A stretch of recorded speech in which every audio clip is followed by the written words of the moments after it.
pressure. But he did, and I think he lasted about a week and a half.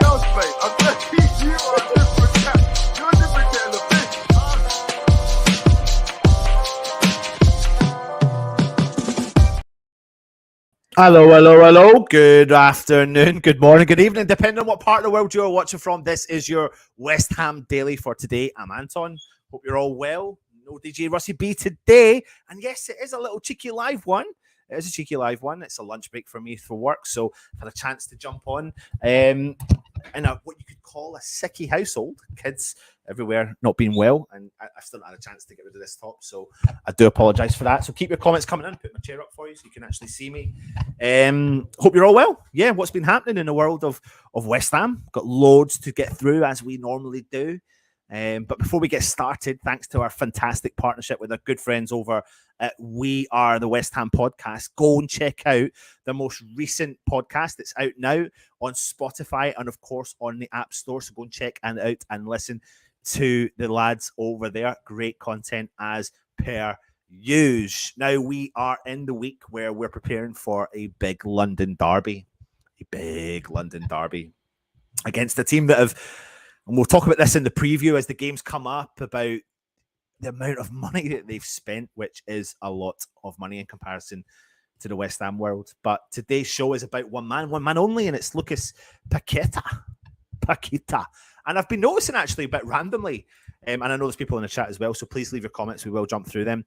I've noticed that some of the commentators are Paquetá's got the ball, Paquetá, the way they pronounce it. So it's be interesting to actually get him, Lucas, on, and not on the channel, but to hear how he actually pronounces his own name as well. But we do have some people in the chat. Michael Blees, good afternoon. Hammers, good to see you too, my friend. Fresh Fielder, thank you very much for joining us. It's really good to see you too. Fresh, I need to actually talk to you about something, but I need to work out, before I talk to you, I need to work out the thing I want to talk to you about, and then I'll come to you. So I'm coming your way soon. Don't you worry about that. Barry Clark, hi Anton, how are you, bro? I'm good, mate. Thank you very much. Just working, busy. And yeah, got one of the kids off, working, jump on, do an afternoon show for you guys as well. Steve Mountford, come on, you Irons. Good to see you. Paquetá. Happy. Lovely to see you. Hope you're well. Good afternoon, Mr. Iron Brew and fellow Hammers. Oh, my friend, Peter.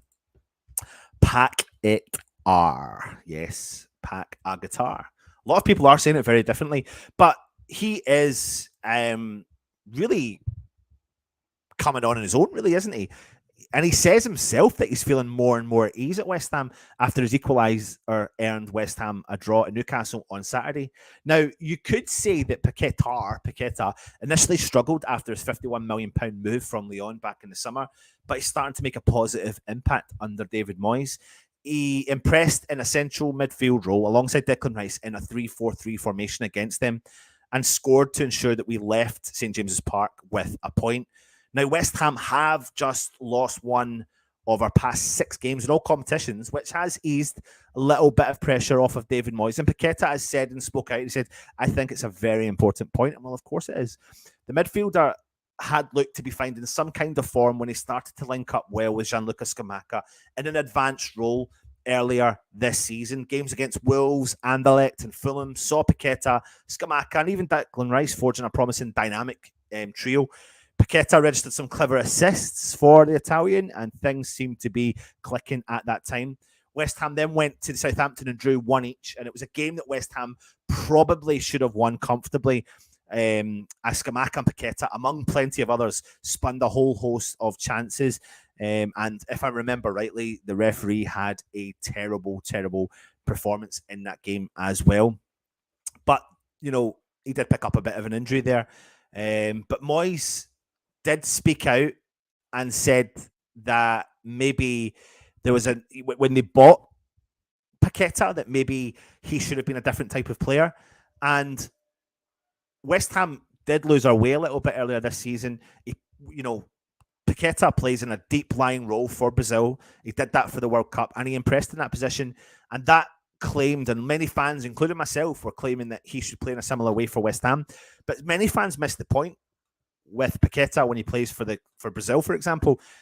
We don't have Casemiro, we don't have Neymar, we don't have Rafinha, we don't have Vinicius Jr., we don't have Richarlison playing alongside Paqueta, or Marquinhos or Thiago Silva, who's sitting behind him to make all that work a lot more comfortable. So we were, and me included, we're talking about these players having to, why is Paqueta not playing in a deeper role? I think one of the biggest reasons why we're starting to see maybe the benefits of Paqueta is the fact that the inclusion back into the team of Naif Aguerd, who we don't need to keep talking about, the quality that he shows in the games week in and week out are second to none. And that then frees up Declan Rice to do the job that he does, again, hand in hand with freeing up the job for Paqueta to go and do his job. And last week, West Ham released a video and it showed Paqueta coming alive in and around the box during a training match at West Ham.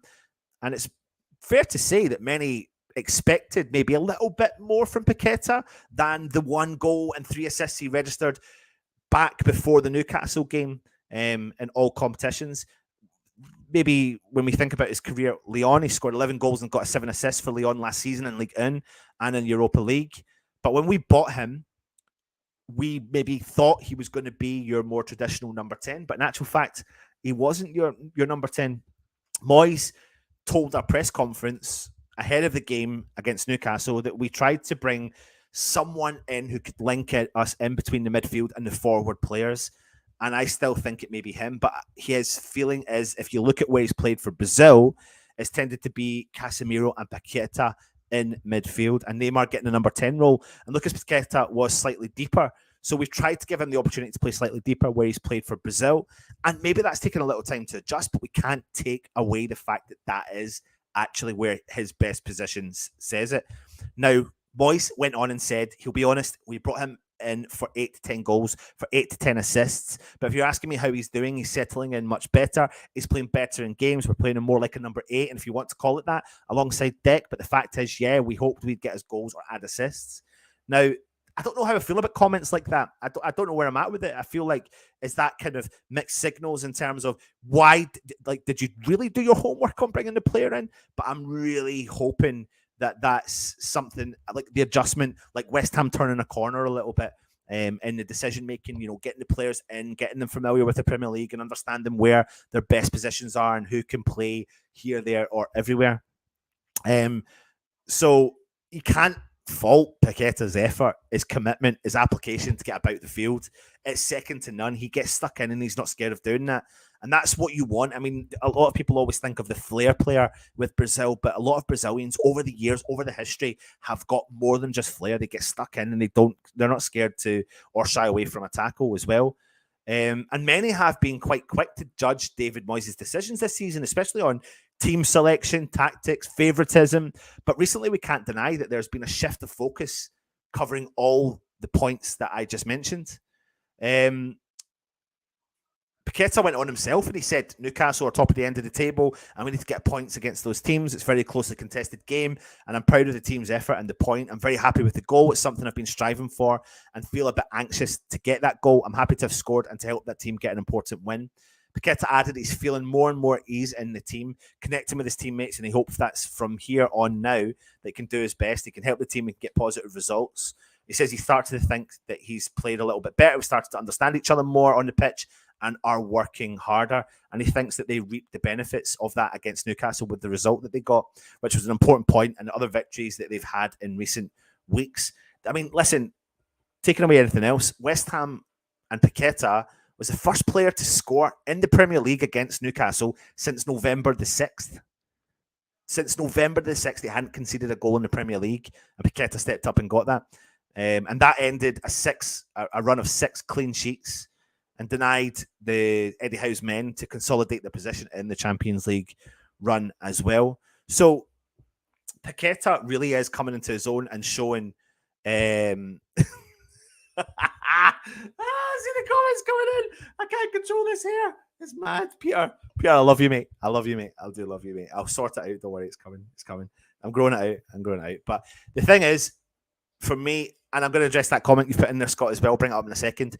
But for me, when it comes to Paqueta, and for me, when it comes to West Ham as a whole, it's so easy for us to judge in the wrong and judge in the right way, but I think in anything in life, most people take time to adjust and transition.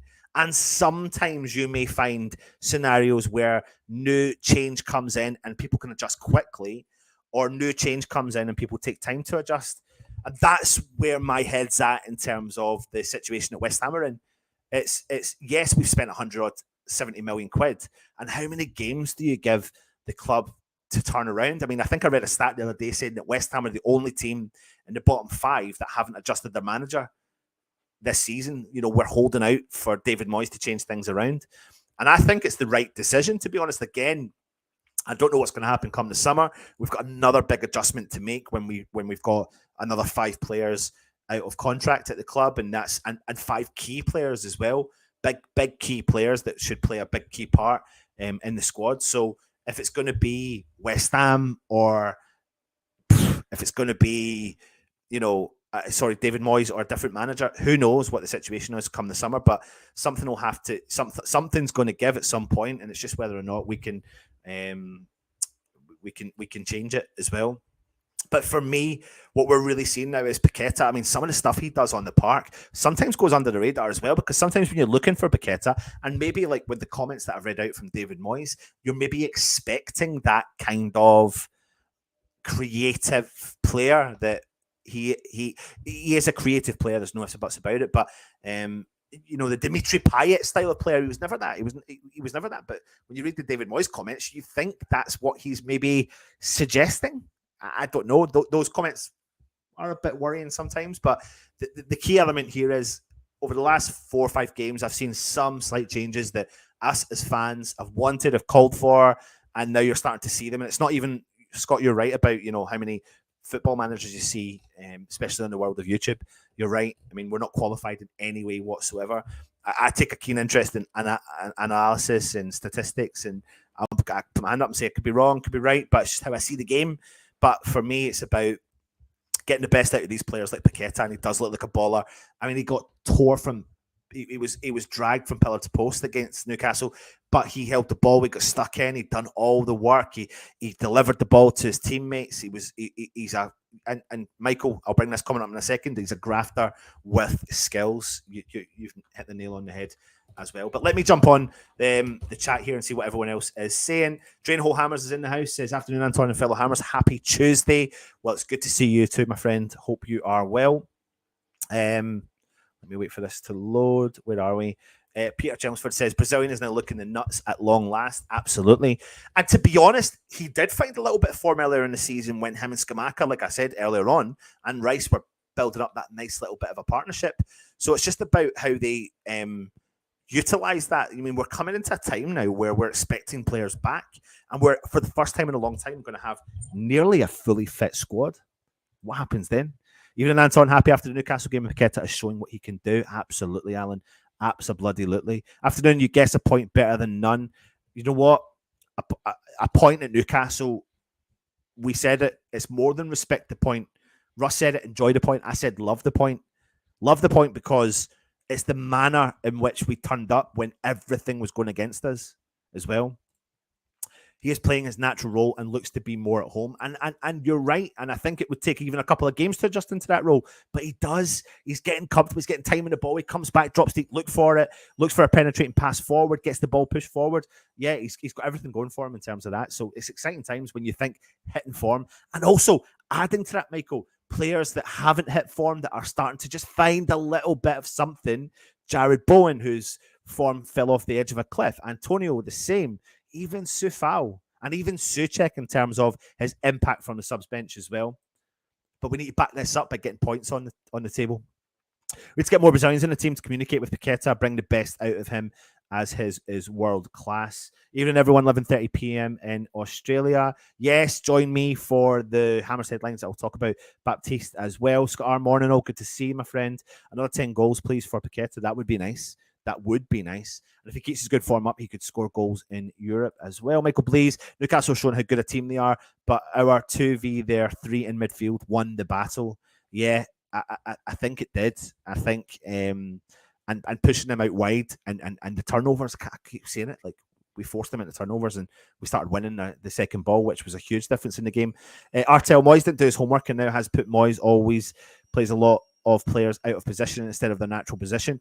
And I think maybe he did, right? Maybe I think sometimes, even press conferences, even when you say something, you can get misconstrued sometimes. So I do think Moyes would have done his homework. I do think Moyes knows that Paqueta has played in a deep line role for Brazil, has played in a deep line role for Lyon. When he left and went to AC Milan, they played him out on the wing. And they were worrying why they were getting no goal contributions or he wasn't being effective in the game. Well, the reason why was he was playing completely out of position. And I think West Ham were expecting Paqueta to grow into this Dimitri Payet sort of player. He's not like that at all. He's not.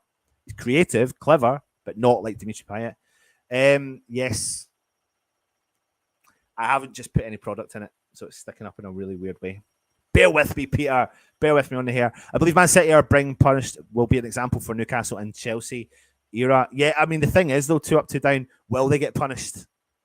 That's the key question here. Will they, or will they throw money at it and get away with it? I just can't help but think, they're calling it unprecedented times with regards to Man City. I'm not so sure. We'll have to wait and see. But how do you deal with this? You relegate them. It's easy for me and you to say that, but will it happen? What are the consequences of that? Who knows? It's kind of funny, fans thinking they know more than Premier League managers. Yep. Although, on some occasions, I do think fans... I think it's funny. I think we can be underestimated and also we underestimate the manager as well. Thank you very much, Artel. Have we not been warned about financial fair play? Well, we have. And to be fair to West Ham, we've got our own internal policy, which is, they've got the number they won't go over. I think, I don't know what that number is, but it's obviously over the number that Onana wanted. Now, Onana looks like the quality player, but I understand the reason for not bringing a player like Onana in because that trumps whoever the next player is, and that forces potential issues in the team. So, yes, no ifs or buts about it. Onana looks like a quality player. Probably would have added real value to the West Ham team. But I think we've got a quality player there in Paqueta, hence the reason of the video.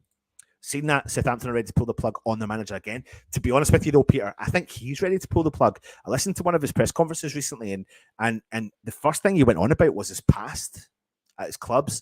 And he said, I won't be making that mistake again about what he's done at Southampton. So, yeah, I think he's tapped out, to be honest. We've had massive injuries. Imagine if Agerd and Zuma had been healthy. You have said that on the nail. Zuma has never been healthy, has he? Nobody knows with the situation. But what we do know is that we need to transition the Zuma situation come the summer. We've got Agerd, and we will want for, if really, when you think about our situation at centre-back, and David Moyes has said this before, you want 4 centre-backs challenging for the position. In theory, on paper, we've got 3. I don't know if we class Kira as a centre-back, Ben Johnson as a centre-back. We can't just now, but in theory, you class Ogbonna, Zuma and Agerd. It's not enough, and it's ageing, and 2 players that have injury problems as well. Big investment coming into the centre-back position in the summer. Player that can fit, or players that can fit alongside Agerd. Paqueta is a grafter. With skills, sorry. Alan says, Peter Chelmsford, yes, we've been warned, and let's face it, we are West Ham, and we'll probably get investigated in trouble before anything happens to Man City. Absolutely. Paqueta could save our season if he hits some form and scores a few goals and assists goals. To be honest with you, Matt, though, I think returning players could change our season dramatically. Artel, let's hope those 4 or 5 summer replacement targets are in the Red Bull model and are brought in early. Artel, you're right. I do think they have to. Do you know what? Let's just say, for talking's sake, we bring in 4 or 5 players. If one of them didn't meet the Red Bull age model, that's fine. But the majority of them need to come in at a really good age for West Ham to try and transition this position, and we have a longevity and sustainability in the team performance as well. Happy I'm right. Don't want to jump too far ahead nor tempt fate, but I'm feeling pretty excited about the rest of the season after the past 2 weeks' performances. But isn't it funny, though, Happy, how things can change? Isn't it funny how things can quickly change? I mean, but listen, I'm the same as you. Things have changed for me over the last couple of weeks, and it's positive. It doesn't mean we're out of trouble. We've got a long way to go to get out of trouble. And come the end of the season, I'm telling you now, I'll take a cup run and just be in the Premier League, because I see this as a transitional season. And I think what we will really see is, with a fully fit squad and better players, is a real brand spanking new West Ham next season, and a West Ham that I'm excited about. We need to stay in the Premier League to see it, though. There you go. February is flying by compared to January. You are right. Did we see that Mubama had a little dig at Perkins and Ashby about jumping ship too soon? Something about the lines of once a hammer, always a hammer. Do you know what? I can't really blame the young guys if I'm being really honest with you. But I can't really blame our system. Tomorrow night, if you haven't and you don't know already, the Oracle of West Ham is joining me on the West Ham Network, Tony Carr. And it's really going to be about the youth setup and the youth system and what his opinion of it was to what his opinion of it is it now and what the whole purpose of an academy is.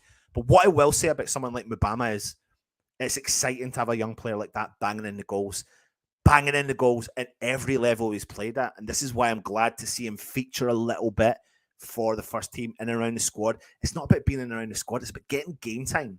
He needs the 10, 15 minutes. He needs the 20 minutes. And we want to see that. And I think we will start to see a little bit of that because we're coming up to the FA Cup. We're still in the FA Cup. We've got the Europa Conference League coming up. And obviously we've got the Premier League as well. And we're going to have to utilise the squad. So I think we'll see a little bit more of Bambama. Sooner we get in the 30s to the 30s, the better. Scamacca spotted in training photos in the club released yesterday in the background. Join me at Hammers Headlines and we'll update you on that. Definitely come and join me for that one.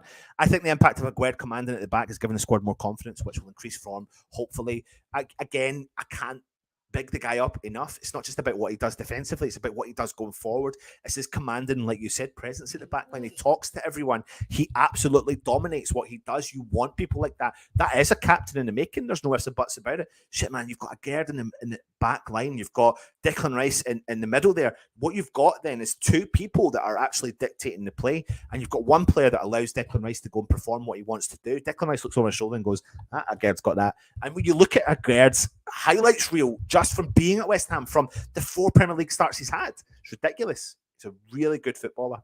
He's so exciting for a defender. There you go. West Ham faithful. I swear Moyes said we'd signed him and then he could play an 8 or a 10. Would we still sack Moyes? I am a no. I've pretty much always been like that for a while, to be honest. Do you realise we have only lost 1 game, and that was to Wolves since Noble has been back at the club? Coincidence, maybe, but makes me feel happy. Look at you, happy Amaret. You're not moody Amaret. You're happy Amaret. That's what we like to see. Michael Blaze, if they get punished, we'll take 2-3 years for the case, probably, and then more for an appeal, probably. The women's semi-final against Chelsea on Thursday, live on BBC iPlayer. Check it out. Definitely, Nathan Jones is doomed. He is. Bananarama said that. Barry says, I'll be glad to see everyone back. A fit like Scamacca, Cornet, Zuma. We should start looking tough to beat and get some really good defensive performances. And to be honest, our defence isn't massively the issue. It's the forward line. Let's put the ball in the back of the net. That's what we need. We definitely do need to look for a Zuma replacement in the summer. Absolutely. Still need an experienced player, defender to replace Ballon Dawson. I think that will come. So just bear with us, bear with West Ham on that one. Keep feet on the ground and take one game at a time. Don't get cocky. Absolutely. And what a difference a week makes as well. But listen, it's one game away, losing away from meltdown again. It's just what happens in football, doesn't it? Cornet's a great player when he plays, but that's the problem, same as it was at Burnley. I do hope Mbama makes it with us and not elsewhere. Yeah, I really want. Yeah. Just want to give him a bit of game time in the Prem. Can't understand why Moyes chose to get Zuma in the first last summer over Aguerd. Just Prem experience, I guess. But we can't fault what Zuma's given to us, though, as well. Happy, I get it. Yeah, I agree with you. Like, there was obviously concerns there, but maybe there wasn't. Maybe he passed all his medicals and stuff like that. But yeah, I do agree with you on that one. Paul, Lion Zuma will never get 20 league games a year again. His legs wobble when he walks. He does. Yeah, he does. Ashby and Perkins were never going to play for the first team. They weren't sticking around. Happy Amaret, how did Ashby jump the ship too soon? He waited for his chance for years and Moyes never gave him one. I think the issue with Ashby was he was offered a contract and he declined that contract. And the difference between Ashby and Mubama is Ashby's 21, Ekwa 21, Alessi, whom I was more upset about than Ashby and Ekwa put together, 21, wrong side of 20. Jamal Baptiste, teens. Mbama, teens, still got time on our side to develop as a player. So we'll see. Hope we haven't made a boo-boo and not getting Tete. And seen that, bagged the brace, didn't he, the other day? Again, is going to be the next player, getting a huge interest from the club for sure. How long is he contract for? 3 years. It'll be longer than that, I think. But yeah, you're right. And why wouldn't you? He's phenomenal. He looks like he's settling in. I don't know if any of you's ever heard his post-match press conference with Declan Rice. I mean, English perfect, and the banter, like he understands like kind of like the local dialect. He's like Deck, he called him Deck rather than Declan, and he's like, yeah, lad, and all that sort of stuff. So yeah, he seems to have settled in really well. Chelsea could have some big boys back for Saturday. Again, join me for the Hammers headlines. We'll talk about that. Michael Bees is saying we need to try and get a Gerd's Moroccan centre-back partner. Ashby getting 45k a week. We offer him 6k. Is he getting 45k a week, Michael? Is that confirmed? I didn't know that. I didn't know what he was going to get paid. But if he's getting that, then that is ridiculous. No wonder he's gone. Moyes gave Ashby chances this season and know he wants to leave for a year. Mbama and Scarles could make it through to the first team in time. Agerd wanted to stay with Rennes for one more season, got a wage increase as a result, especially as we bought Zuma that summer. So it was a case of coming back last summer for him as well. Should have got Agerd's midfielder international teammate. I think there's a few players from Morocco we could have looked at and still could be looking at for this summer, and I think there's a few pre-contract deals being made for other clubs around Europe for the Moroccan internationals. But anyway, Paqueta making a big real impact at West Ham. Exciting times, hopefully. Fingers crossed he can help and progress us up that league. It's short and sweet today. Well, it's not really short and sweet. I'm 27 minutes into doing your show for the West Ham Daily. Join me at 5 o'clock for the Hammers headlines. It might be out a little bit earlier. Then our new feature, the news at 10. Let us know your thoughts on the news at 10 as well. Anyway, thanks for watching, everyone. I appreciate it. If you're new around here, please do go and hit that cheeky subscribe button. You are helping us out.